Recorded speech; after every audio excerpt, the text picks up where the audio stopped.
BMW is a car company that has fallen in love with the word active. First they gave us the Sport Activity vehicle, then they gave us the Active E, and now we have the ActiveHybrid series. Behind me is the BMW ActiveHybrid 5. Some hybrids, like the Toyota Prius, stand alone as their own vehicles. In the case of the ActiveHybrid 5, this is essentially a 535 with an electric motor.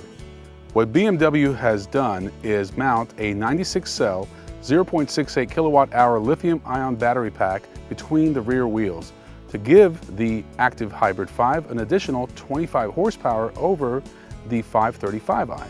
That electric motor can power the ActiveHybrid 5 all the way up to 37 miles per hour without engaging the gasoline engine. The ActiveHybrid 5 has a starting price of $62,000, and that's about $8,000 more than the 535i. Now, it's got more horsepower, it's got a bigger price tag, so you're expecting better fuel economy. Not so fast. It still gets about 20 in the city, 30 on the highway, just like the 535i. They have the same transmission, the 8-speed automatic, which is wonderful, and it drives very similar to a 535, but we're just not seeing the benefits for that extra money other than that fancy ActiveHybrid badging. The interior of the ActiveHybrid 5 is identical to the 5 Series, and it's a good one.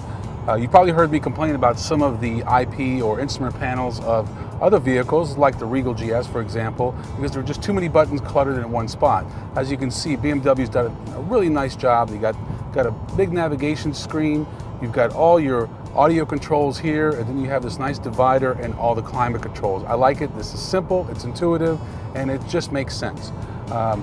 One of the things that this vehicle has that also shares with the 535 and other 5 Series are the multiple sport modes. So you have Sport Plus, Sport, Comfort, and Eco Pro. So if you really want to be efficient with your driving, you can put it in Eco Pro. It essentially teaches you how to hypermile. As you can see right now, I've let the foot off the gas because I'm just coasting. It goes into the sail mode and it's at 0 RPMs. I'm just coasting. It's the equivalent of doing this in your car, putting the car in neutral, turning the key off, and just coasting to save fuel economy. Of course, you wouldn't want to do that having to turn the car on and off. With the BMW, it does it for you. From a competitor standpoint, you have the Lexus GS Hybrid and Infiniti M Hybrid.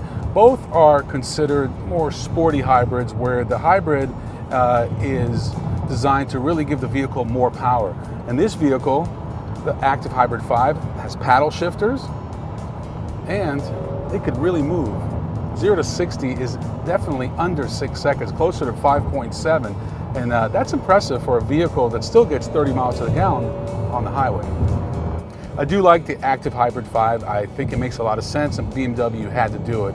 However, if it was my money, I would go with the 528i that has that 2-liter turbo. It's got plenty of power.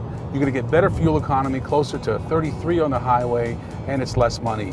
But if you really want to have that hybrid badge on your vehicle, there's nothing wrong with the ActiveHybrid 5.